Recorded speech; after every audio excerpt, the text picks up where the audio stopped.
425장 찬송하시겠습니다. 425장입니다.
묵상 기도하심으로 주일 예배를 하나님 앞에 드리시겠습니다.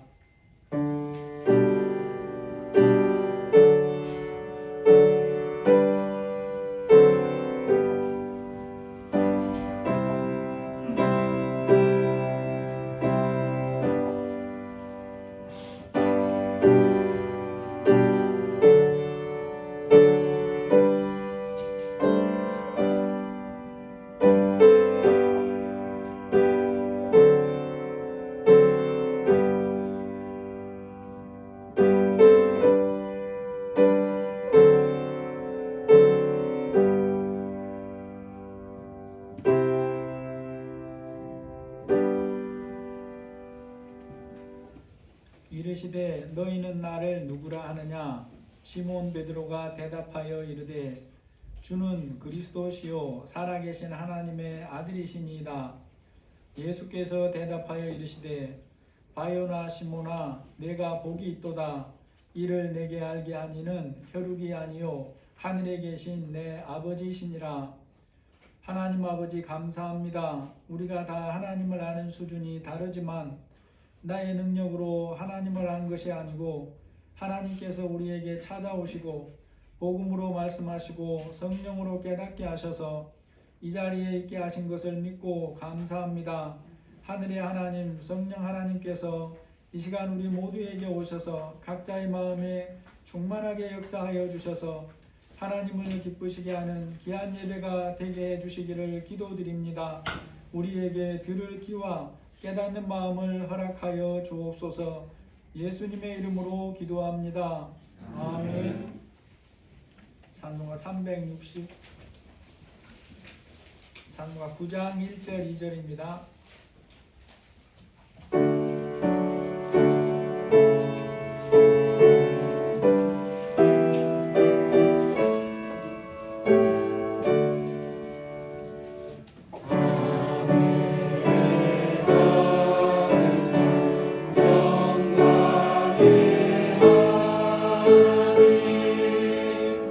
온 땅에 충만한 존귀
사도신경으로 신앙 고백하시겠습니다.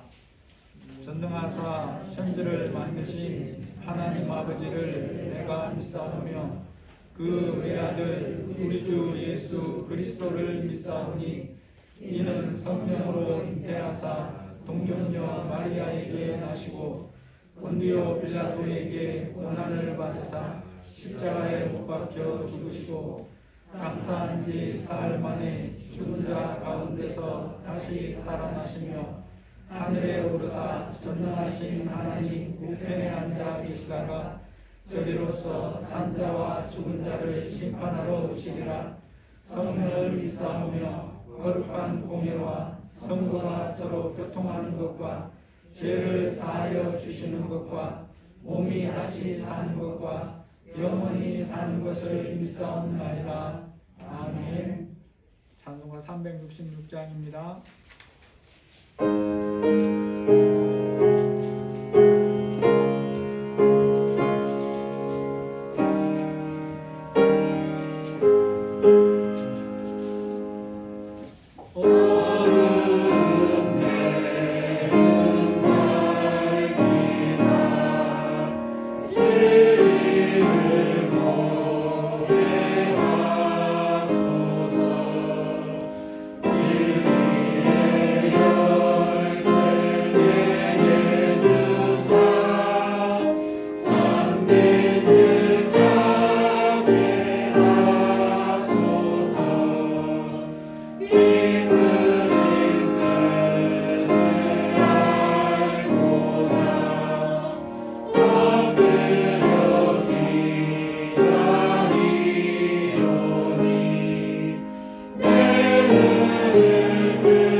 기도하시겠습니다.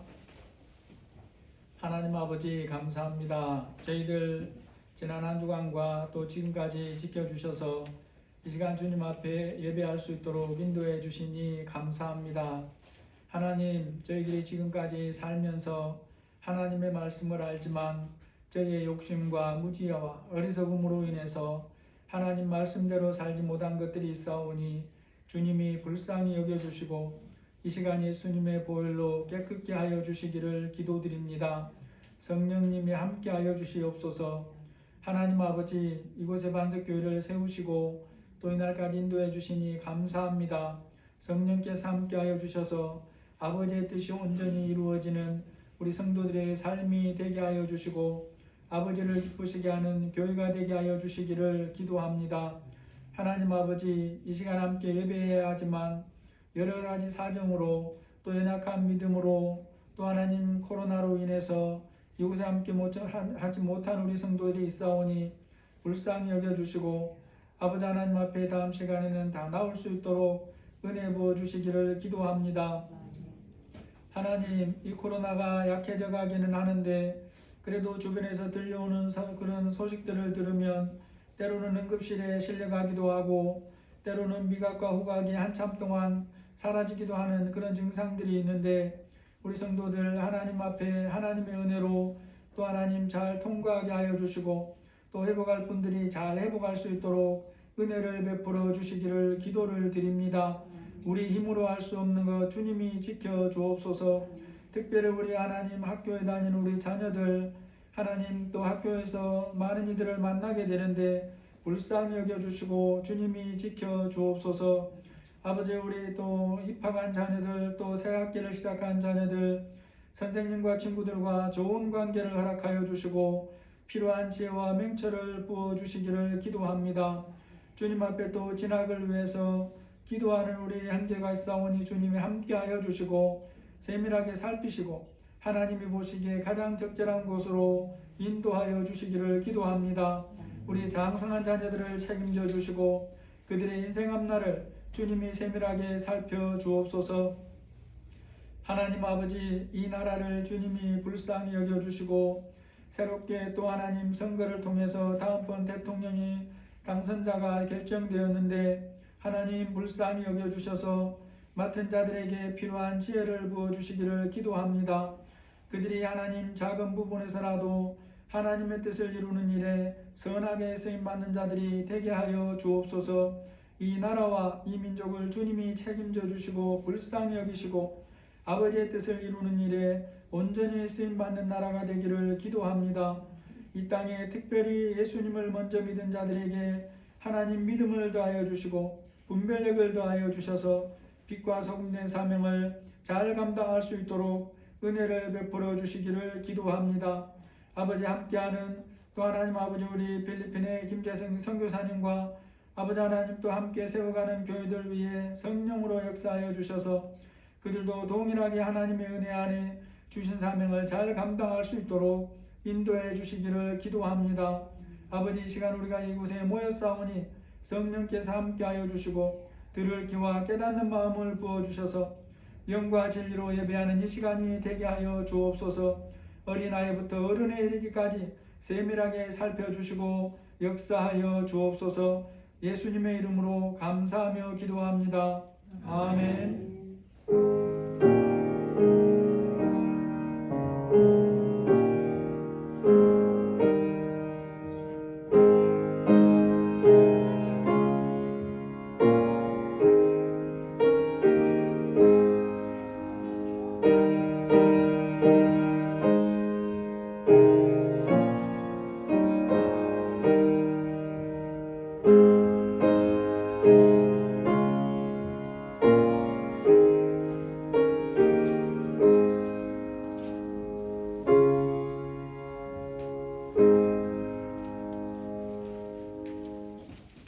하나님 말씀 누가복음 19장 41절에서 46절입니다.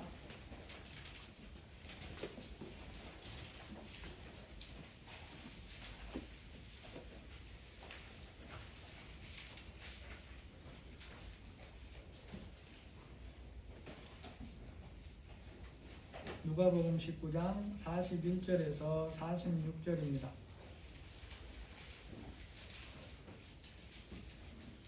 한 절씩 보시고 46절은 같이 읽으시겠습니다. 가까이 오사 성을 보시고 우시며 이제 너도 오늘 평안의 하나님을 지금 내 눈에 즐겨졌도다. 날이 이를지라 내 원수들이 토둔을 쌓고 너를 둘러 사면으로 가두고 또 너와 그 가운데 있는 내 자식을 땅에 내어치며 그러나도 돌 위에 남기지 아니하리니 이는 내가 보살핌 받은 나를 알지 못하느니라 하시니라. 성전에 들어가사 장사하는 자들을 내쫓으시며 그들에게 이르시되 기록된 바 내 집은 기도하는 집이 되리라 하였거늘 너희는 강도의 소굴을 만들었도다 하시니라. 아멘. 사람이 때로 운다고 해서 다 같은 의미로 우는 것은 아닙니다. 어린아이가 우는 것과 어른이 우는 것은 그 의미가 대부분 다릅니다. 어린아이는 아무리 서럽게 울어도 특별한 이유가 없습니다. 우는 마음의 무게가 어른에는 비교가 되지 않지요. 같은 시험 합격자 발표장에서 명단을 보고 나서 우는 울음일지라도 그 의미는 전혀 다르죠. 떨어진 사람은 어떤 의미에서 울겠습니까? 힘든 시간을 다시 보내야 한다는 생각을 하면서 울 수도 있습니다. 하나만 더 맞췄다면 하는 안타까움에서 나오는 울음일 수도 있습니다. 그에 비해서 합격자 명단에 자기 이름을 확인하고 우는 사람은 그 의미가 전혀 다르죠. 너무나 기뻐서 우는 울음일 것이라는 거죠. 자신을 위해서 수고를 많이 한 부모님을 생각하면서 울 수도 있고, 또 사랑하는 사람이 기뻐할 것을 생각하니 너무 기뻐서 우는 울음일 수도 있다는 것입니다. 같은 초상집에서 우는 것도 조문객의 울음과 상주의 울음 무게가 다릅니다. 고인을 깊이 사랑하는 사람과 그렇지 않은 사람의 의미가 다르죠. 또 영원한 생명을 가진 사람이냐 아니냐에 따라서 울음의 성격은 완전히 다르다라는 것입니다. 이 시간 읽은 본문에 보시면 놀랍게도 예수님이 우시는 것을 소개합니다. 가까이 오사 성을 보시고 우시며. 성경에 보면 예수님이 우시는 모습을 소개하는 곳이 또 다른 곳이 있는데 그것부터 한번 살펴볼 필요가 있습니다. 죽은 나사로가 장사된 무덤 앞에서 예수님이 우시는 것을 볼 수 있어요. 요한복음 11장 33절 이하에 보시면 예수께서 그가 우는 것과 또 함께 온 유대인들이 우는 것을 보시고 심령에 비통히 여기시고 불쌍히 여기사 이르시되 그를 어디 두었느냐 이르되 주여 와서 보옵소서 하니 예수께서 눈물을 흘리시더라. 여러분, 이때에 예수님이 우시는 것, 흘리신 눈물은 어떤 의미겠습니까? 나사로가 죽어 장사되어 있는 현장에 가신 예수님이 그곳에서 눈물을 흘리며 우신 것은 겉으로 보기에는 다른 사람들하고 다를 게 없어 보입니다. 하지만 실제로는 전혀 다른 의미의 우심이라는 것을 우리가 알아야 됩니다. 예수님의 눈물이 사람이 보기에는 사랑하는 나사로가 죽어서 슬퍼서 또는 그의 죽음을 슬퍼하는 사람들 울음에 공감해서 우는 것으로 보입니다. 보이는 모습만 보면 예수님의 눈물은 이런 의미라고 짐작할 수 있어요.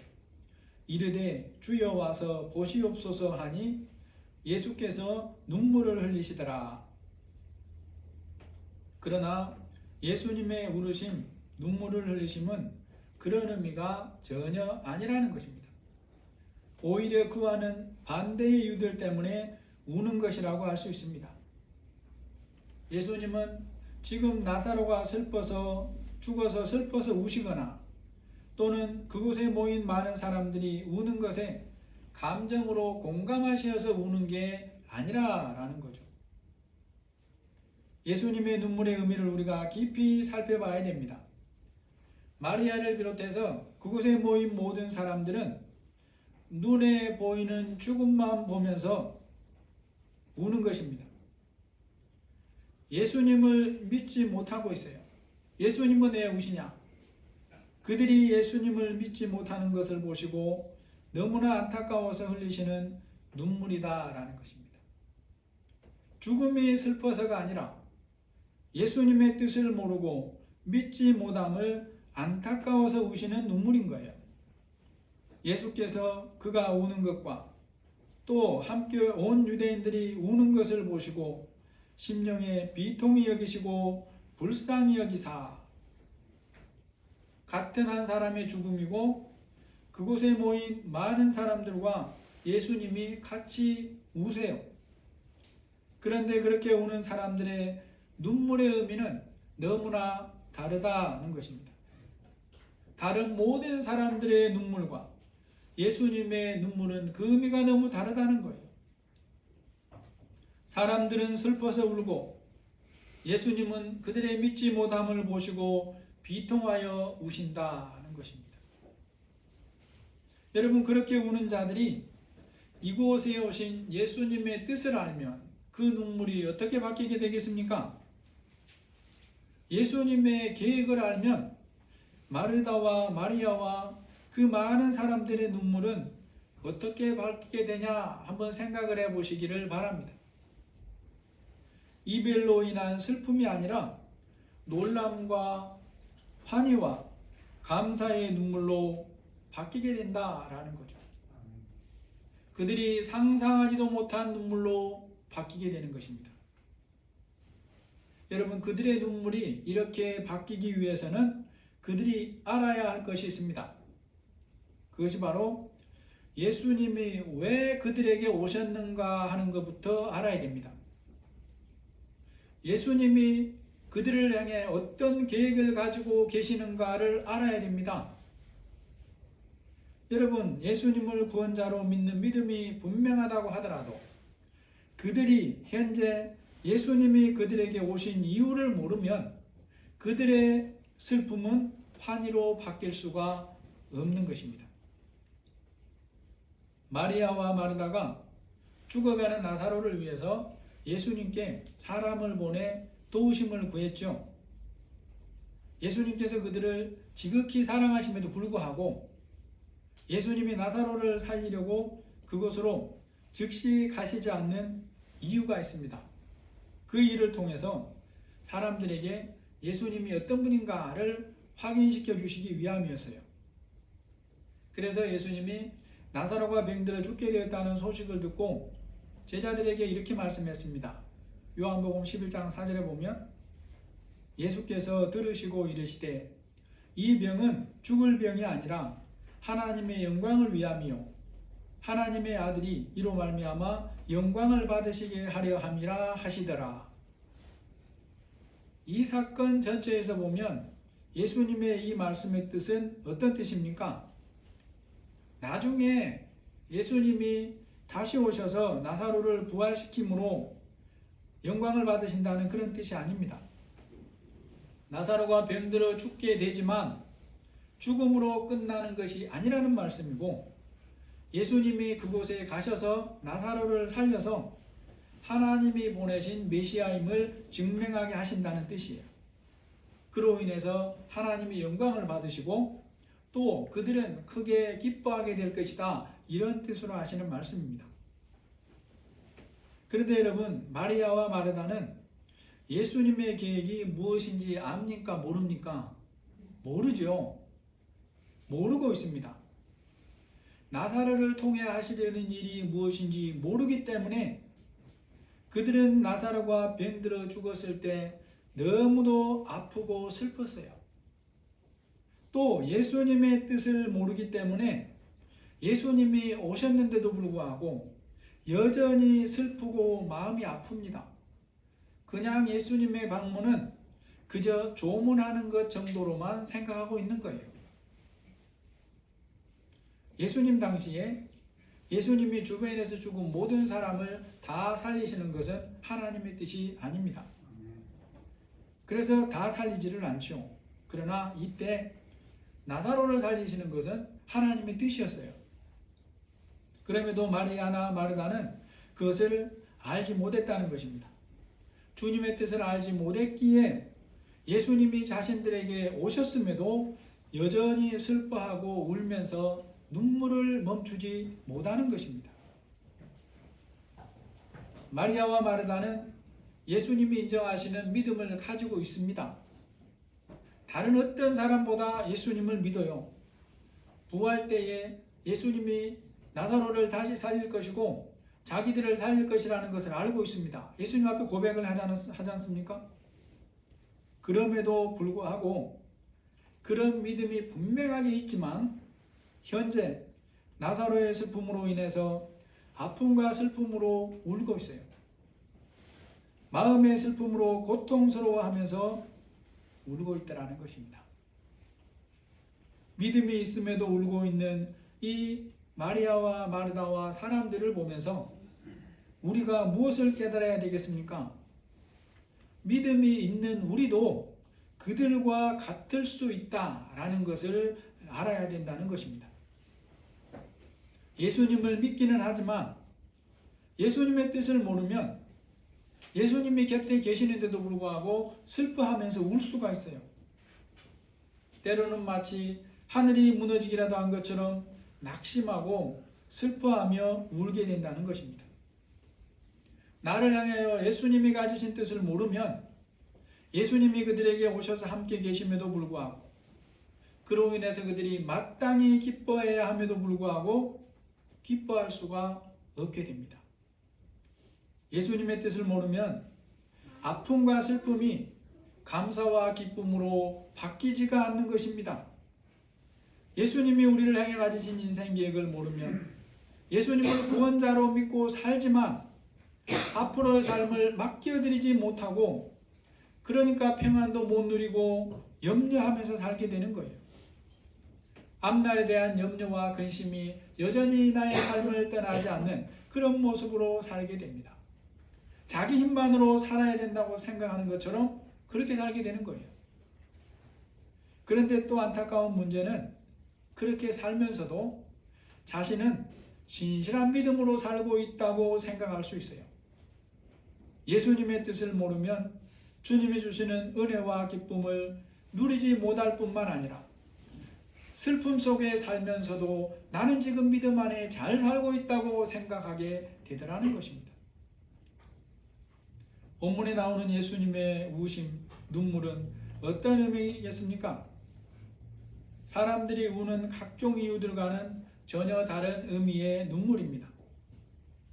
이어서 하시는 말씀들을 보면 예수님이 우시는 눈물의 의미를 알 수가 있어요. 42절에서 44절까지가 들어있습니다. 이르시되 너도 오늘 평화에 관한 일을 알았더라면 좋을 뻔하였거니와 지금 내 눈에 숨겨졌도다.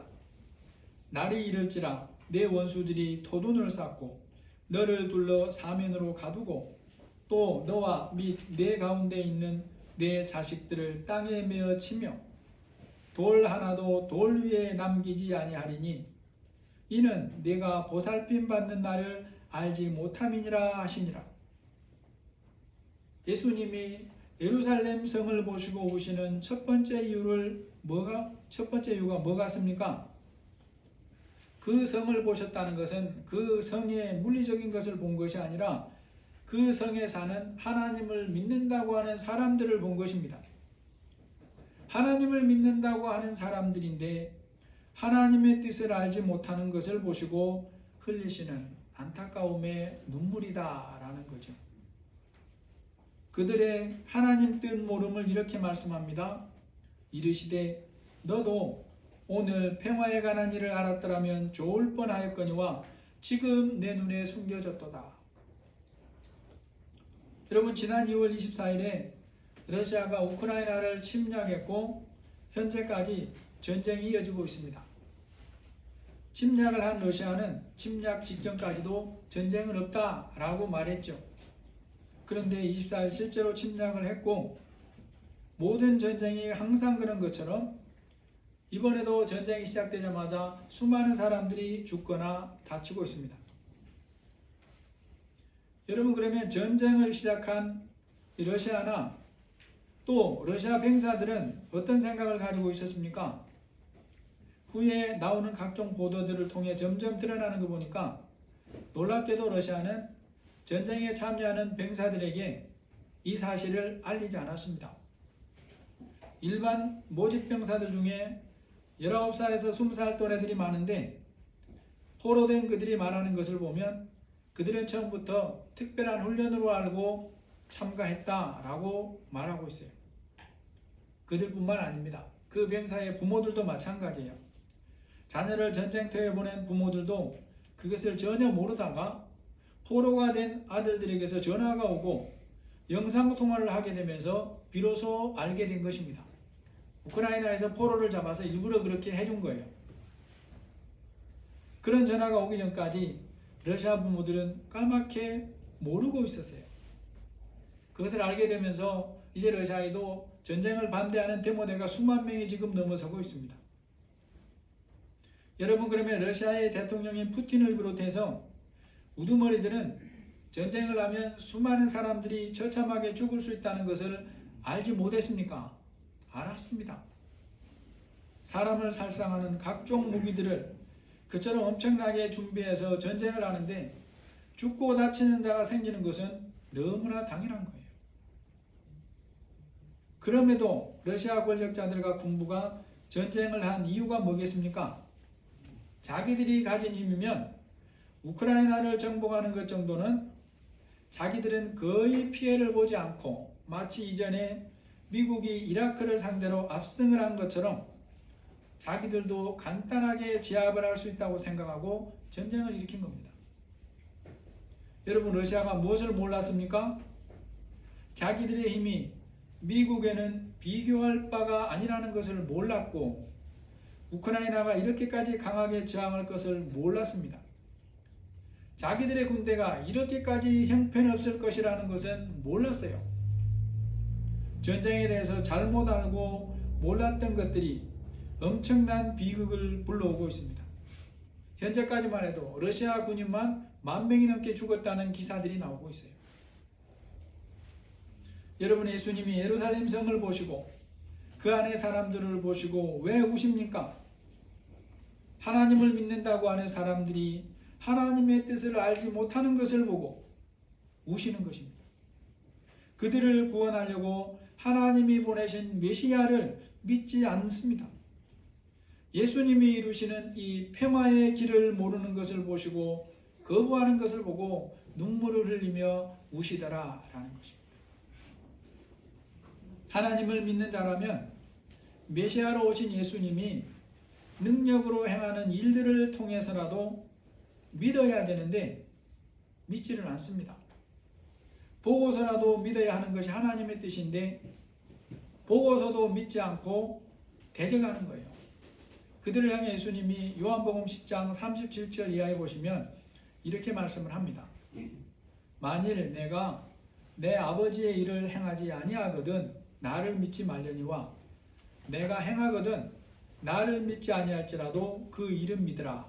그러면 너희가 아버지께서 내 안에 계시고 내가 아버지 안에 있음을 깨달아 알리라. 예수님은 하나님이 보낸 선지자라고만 하면 무조건 다 믿으라 그렇게 말씀하지 않습니다. 분별하라 라고 말씀하죠. 어떤 사람이 와가지고 자신이 하나님이 보내신 선지자라 라고 말할 때에 하나님이 보낸 선지자라고 하니까 무조건 따라야 되는구나 그렇게 말씀하지 않았다는 거예요. 예레미야 28장에 보시면 거짓 선지자 하나냐라는 자가 등장을 하는데 이 자가 예레미야를 대적해요.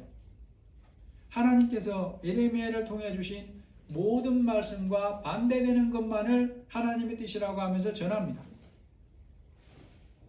그때 사람들이 헷갈리고 그 사람에게 많은 사람들이 귀를 기울여요. 그때 하나님께서 예레미야를 통해서 너희는 이렇게 분별하라고 말씀하는 것이 예레미야 28장 9절입니다. 평화를 예언하는 선지자는 그 예언의 말이 응한 후에야 그가 진실로 여호와께서 보내신 선지자로 인정받게 되리라. 예수님을 믿지 않는 자들에게 하시는 말씀이 뭡니까? 그래, 너희가 내가 하나님이 보내신 메시아라는 것을 믿지 않아도 좋다. 그런데 내가 하는 하나님의 일을 믿으라. 그리하면 내가 어디로부터 온 자인가를 알게 될 것이다 라는 그런 말씀입니다. 너희들의 눈으로 확인하여 보고서라도 믿으라라는 거죠. 그럼에도 그들은 보고도 믿지 않았고 예수님을 거부했습니다. 그러한 것을 보시고 예수님이 마음을 아파하면서 우신다라는 것이죠. 우리가 성경을 보면서 하나님의 말씀이 때로는 믿어지지 않을 부분들도 있어요. 성경에 보면 채소를 먹는 믿음이 있고 단단한 음식을 먹는 믿음이 있다고 말씀합니다. 그러니까 믿음은 성장해 간다는 거예요. 아직 어릴 때에 단단한 음식을 먹게 하는 그것은 하나님의 뜻이 아니에요. 중요한 것은 우리가 점점 믿음에서 성장해 가면서 내가 하나님의 말씀 이전에는 깨달아지지 않았는데 이제는 깨달아지고 믿어져야 된다라는 것입니다. 그렇지 못하면 예수님이 그것을 보고 마음 아파하시면서 우신다는 것을 기억을 해야 됩니다. 예수님을 거부하는 자들이 예수님을 하나님 아버지께서 그들을 구원하려고 보내신 구원자 메시아임을 믿지 못하는 이유가 뭔가를 말씀해 줍니다. 너도 오늘 평화에 관한 일을 알았더라면 좋을 뻔하였거니와 지금 내 눈에 숨겨졌도다. 그들이 믿지 못하는 것은 진리가 그들에게 숨겨졌다라고 말씀하는데 이걸 글자대로만 보면 마치 맹인을 향해서 보지 못한다고 책망하는 것처럼 여겨져요. 그러나 예수님이 믿지 않는 자들에게 천국 복음을 가리지 않았습니다. 예수님 자신이 하나님이 보내신 그리스도라고 말하는 것을 감추지 않으셨고 또 많은 이적을 행하시면서 하나님이 보내신 것을 알게 하려고 애를 썼죠. 그러므로 이 말씀은 예수님이 그들에게 진리를 숨겼기 때문에 그들이 진리에서 숨겨졌다는 것이 아닙니다. 예수님과 예수님이 전하는 천국 복음에 대하여 마음을 닫고 거부함이 그들을 진리에서 가려지게 했고 숨겨지게 만들었다는 그런 뜻입니다. 여러분, 진리에 대해서 가려진 이들을 보면서 우리가 깊이 생각해 봐야 될 부분들이 있습니다. 나는 진리에서 가려진 상태로 살지 않는가를 점검하면서 살아야 된다는 거예요. 여러분, 믿음이 아무리 분명하고 굳건하고 그래도 때로는 진리에서 가려진 모습으로 사는 시간들이 있을 수가 있어요.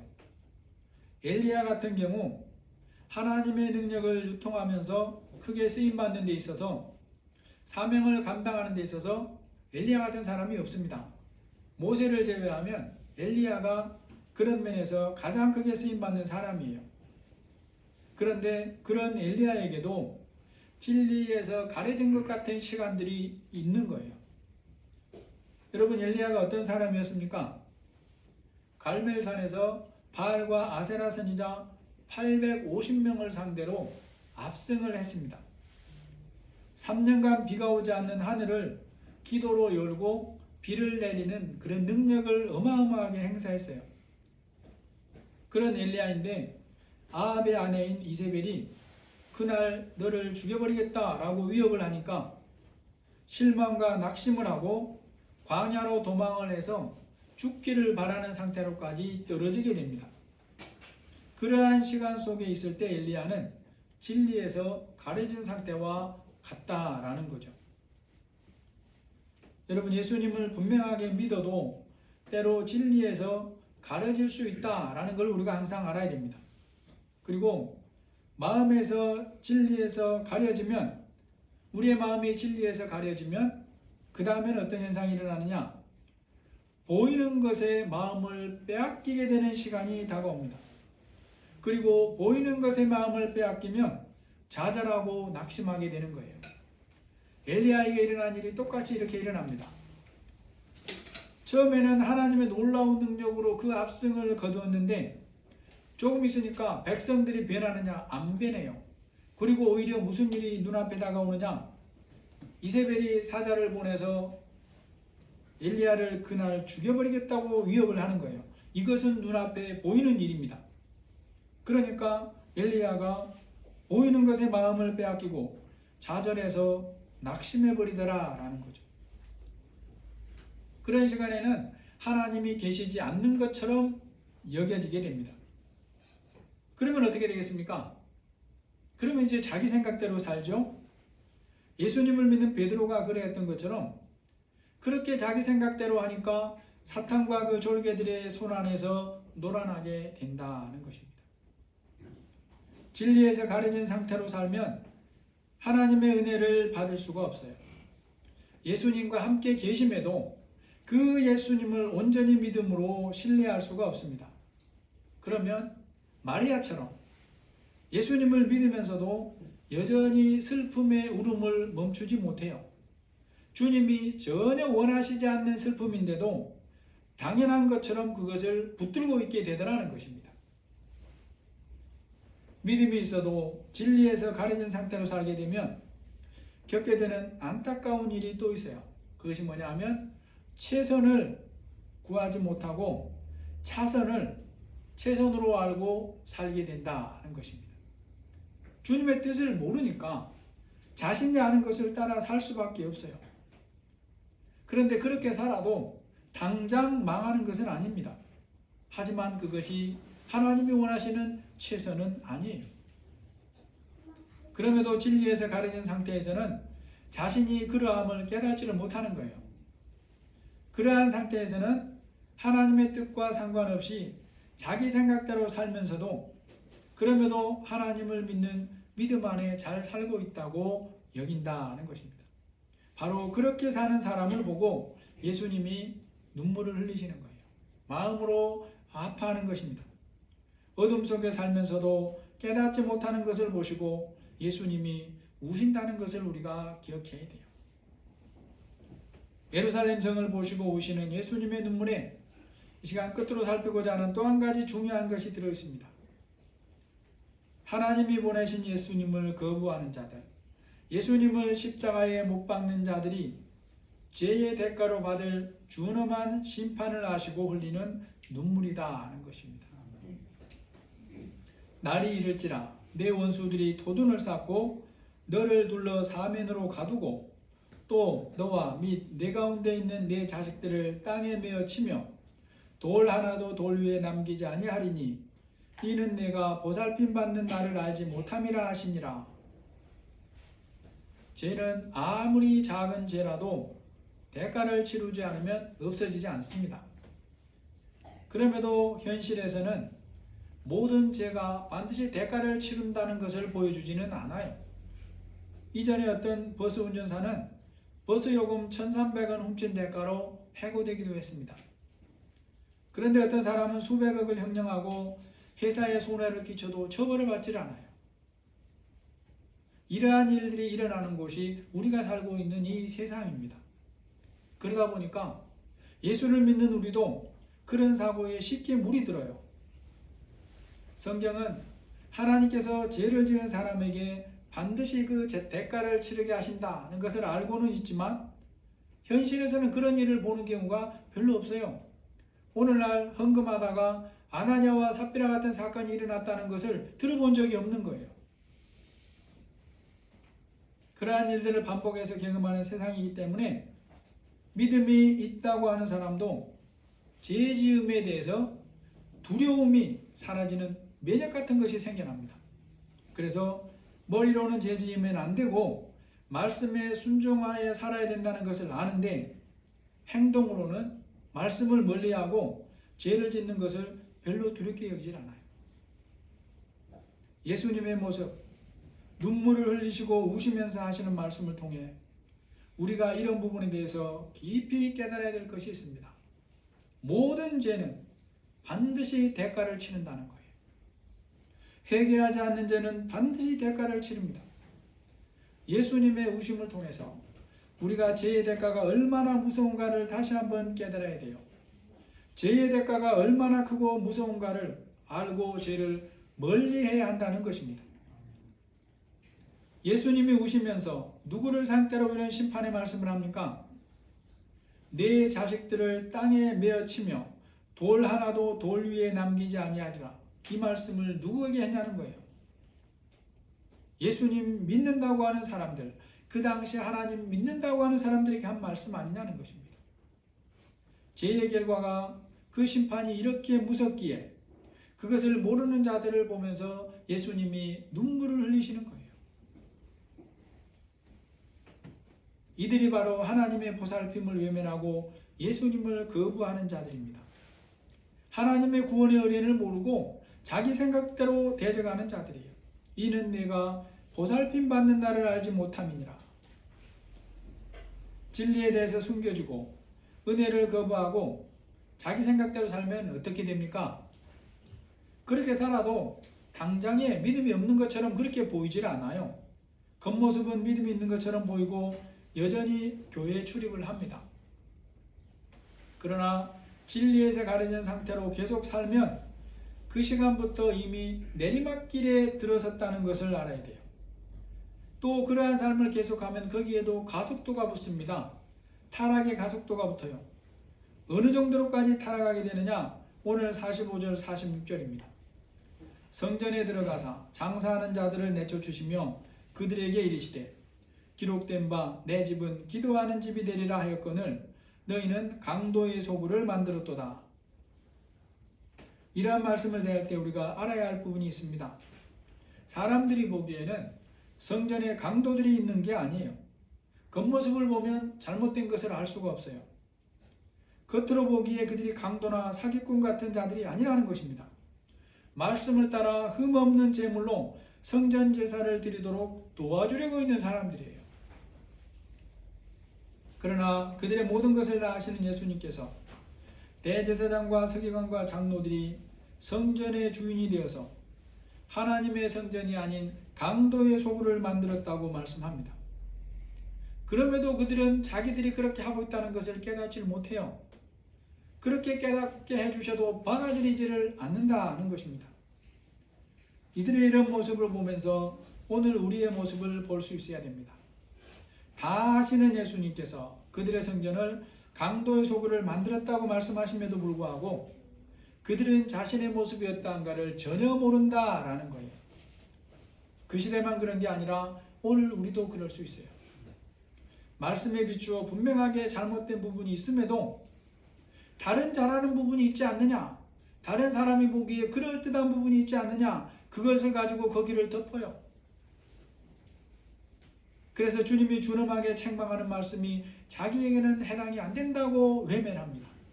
심지어 강도 같은 모습이 있음에도 아니라고 깨닫지를 못하는 거예요. 영적으로는 어둠의 상태가 되니까 뭘 주인으로 삼겠습니까? 오늘 말씀처럼 영적인 삶, 경건한 삶은 등한시하고 자기 배를 채우고 돈을 벌고 돈을 쌓는 것을 최우선으로 삼게 돼요. 믿지 않는 사람과 조금도 다를 것이 없이 살면서 성전을 더럽히게 된다는 것입니다. 오늘 말씀을 정리해 보겠습니다. 예수님께서 예루살렘 성을 보시고 우십니다. 눈물을 흘리세요. 겉으로 보기에는 예수님의 우심이나 사람들의 우심이 다르질 않습니다. 그러나 예수님의 우시는 것은 사람들이 우는 것과 그 의미가 너무도 다릅니다. 예수님이 지금 왜 울고 계십니까? 믿음으로 살아야 마땅한 사람들이 진리에서 가려진 채로 예수님을 믿지 않고 대적하는 것을 보시고 우시는 거예요. 죄의 결과가 얼마나 무서운가를 모르고 죄를 무서워하지 않는 자들을 보시고 영원한 심판을 무서워하지 않는 자를 보시고 안타까워서 우신다라는 것입니다. 진리에서 가려진 상태로 살고 죄와 심판을 무서워하지 않고 살게 되면 결국에는 주님의 몸된 우리의 삶을, 우리의 몸을 강도의 소굴처럼 더럽히게 된다는 것을 우리가 기억해야 됩니다. 예수님이 믿음을 가진 여러분과 저를 보시고 뭐라고 말씀하실까요?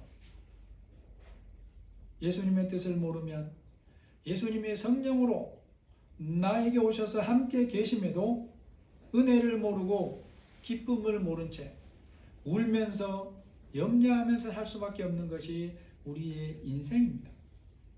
예수님의 뜻을 모르면 앞날의 삶을 염려하면서 불신앙으로 성전을 더럽히고 자기 배를 우상으로 삼고 살 수밖에 없는 것이 우리의 모습입니다. 주님의 뜻을 알고 믿음으로 순종하심으로 주님의 눈물의 대상이 아니라 기뻐하심의 대상, 영원한 복주심의 대상이 되는 모두가 되시기를 예수님의 이름으로 축복합니다. 아멘. 하나님 아버지, 하나님을 믿는다고 하는 그들이 하나님의 뜻을 모르니까 진리에서 가려진 모습으로 사니까 예수님을 대적하면서도 그것을 모릅니다. 우리가 예수님을 믿어도 주님의 뜻을 모르면 내 생각대로 살 수밖에 없습니다. 그러한 것을 보면서 예수님이 눈물을 흘리신다는 것을 우리가 다시 한번 기억하게 하여 주시고 죄의 대가는 심판밖에 없다는 것을 기억하고 우리를 보시는 예수님의 눈물을 우리가 깨달을 수 있도록 인도하여 주옵소서. 예수님의 이름으로 기도합니다. 아멘. 찬송가 425장입니다.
감사합니다. 저희들 주님 앞에 나와서 예배할 수 있도록 인도하시니 감사합니다.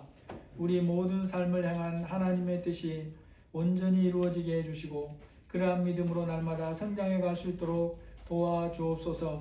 믿음으로 드리는 모든 물질 위에 하나님이 기쁘게 받아주시고 또 우리 모든 성도들의 믿음이 다 함께 성장해서 주님이 맡겨주신 모든 것들을 주님이 기뻐하신 뜻대로 잘 관리하며 사용하는 삶이 되게 하여 주옵소서. 우리 성도들의 가정과 직장 위에 사업장 위에 함께하여 주옵소서. 예수님의 이름으로 기도합니다. 아멘.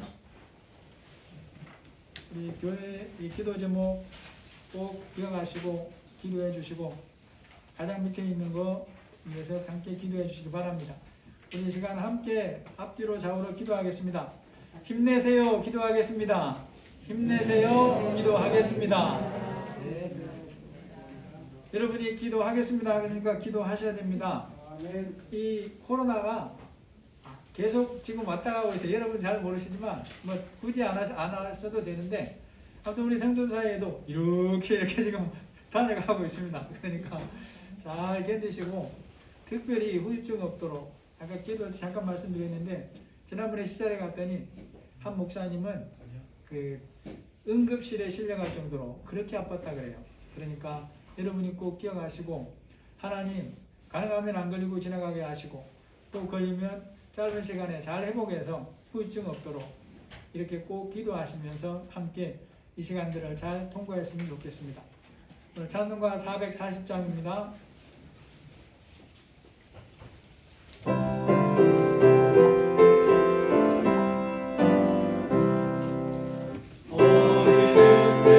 예수 나를 이끌라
그리스도의 은혜와 하나님의 사랑하심과 성령의 교통하시고 인도하시고 보호하시는 은혜가 예수님을 믿어도 주님의 뜻을 모르면 슬퍼하고 울면서 근심할 수밖에 없다는 것을 기억하고 주님의 뜻을 알고 그 안에 거하기를 다짐하는 우리 모든 사랑하는 성도들 위해 지금부터 영원토록 함께 계실지어다.